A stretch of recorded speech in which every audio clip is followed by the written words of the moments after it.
Kristin Gordon, voiceover.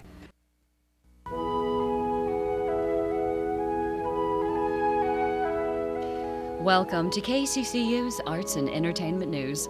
It's the beginning of a beautiful summer's day in the country.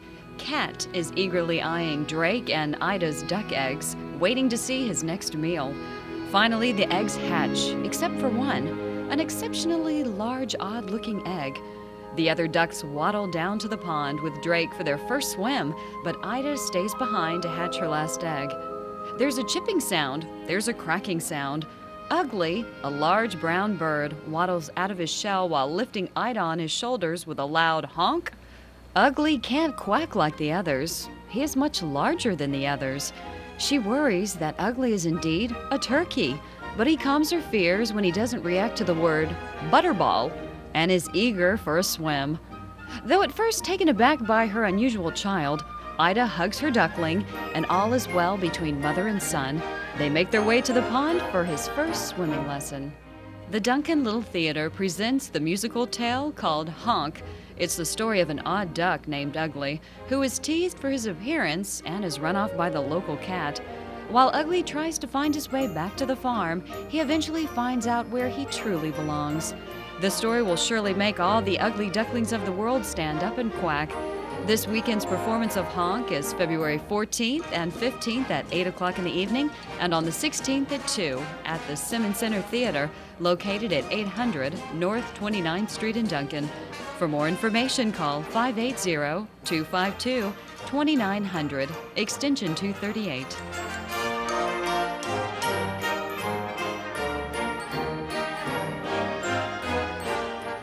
Our next stop is in Weatherford for a story of love, from the puppy stage to the discovery of the real thing with all the bumps and curves in between.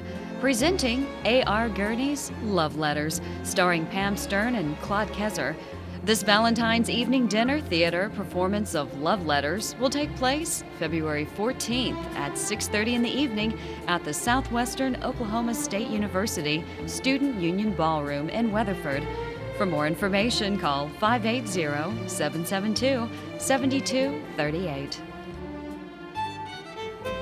The next performance is in Wichita Falls, as the Performing Arts Alliance presents A Couple of White Chicks Sitting Around Talking by John Ford Noonan. This zany comedy takes place in the kitchen of a suburban housewife in Westchester, New York. Her name is Maud. She's already having a rough day, and she can't get rid of her pesky neighbor, Hannah May, who just moved up from Texas. The neighbor pesters Maud until they become friends and eventually join forces against their rebellious husbands.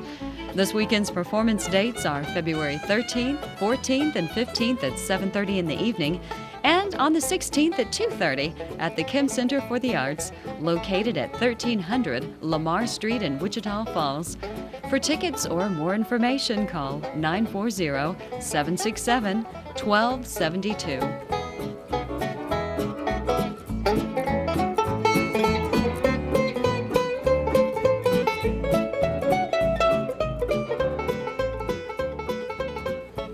Our final stop is in Hobart, as the Shortgrass Playhouse presents a sister act that is filled with the spirit of comedy. Presenting Nonsense 2, The Second Coming. Is it any wonder that the sisters jumped at the chance to get back on the boards with a sequel? Nonsense 2 continues the adventures of the 5 little sisters of Hoboken as they return to the stage to present another variety show, this time to thank all of the people who supported their first benefit production. The sisters couldn't be more excited.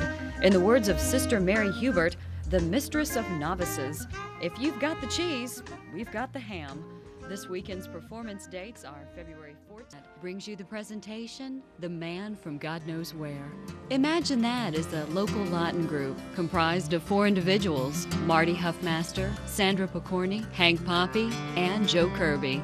2 of the members, Sandra Picorni and Joe Kirby, joined me in the studio to tell me a little bit about Imagine That and this upcoming performance. 4 of us are called Imagine That, and we found ourselves working together and finding out as we grew closer and talking as you will in an office that we had similar interests in the arts but different areas of expertise. And we came upon several projects and we formed this group loosely that's called Imagine That.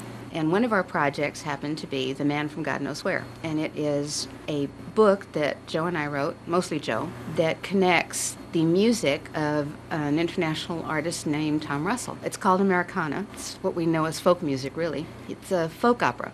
We co-authored the book for this multimedia Musical. presentation, this musical, this folk opera. That was a fantastic experience.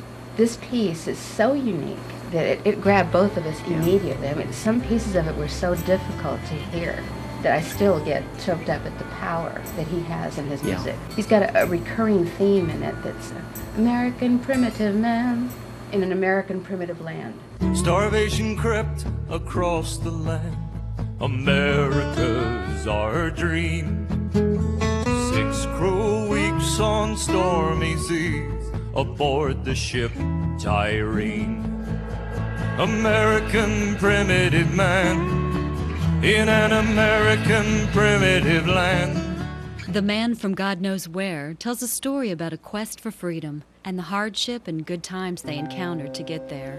It's a story for anyone who has ever wondered how they came to live on this land and where their ancestral roots came from. Easily, 5 generations involved in this thing, coming from a tremendous diversity of backgrounds. Backgrounds as diverse as Norway, Ireland, and the experience then that they have coming to the New World, dealing as all immigrants had to do with who they in fact would come to be in the New World. They come through Ellis Island, they settle in different parts of the country, they come through Iowa and Oklahoma, they go to California during the Dust Bowl, and end up scattered, as many of us did. It's really a very long period of time compressed into this hour-and-a-half span. I am a poor wayfaring stranger, traveling through this world of woe. The characters step out of paintings that are painted by one of our group, and they tell their stories of their migration. They sing Tom's music in between. There's projections behind the actors and musicians that tells more about the story as they go on. Mary Claire Malloy is the first Irish ancestor that came here, and she is on his mother's side. She came on a ship through Ellis Island, and so as she sings her song, talking about how the friends that she came with were put like cattle into these ships and marked like cattle with X's and E's that meant different things. While you're hearing her sing of her experience, you see in the background Ellis Island from a distance. You see pictures that actually were taken of the women at that time. And it eventually evolves to her getting on a train to the Midwest and being she's a mail order bride, coming to marry her third cousin. This isn't just about a history lesson. The power of the music is such that I think it's something that people have not ever seen before. There goes old Tom the vagabond. He's the man from God knows where. The presentation of The Man from God Knows Where will run Friday and Saturday at 7:30 and Sunday at... Kristin Gordon, end of voiceover. Thank you for listening.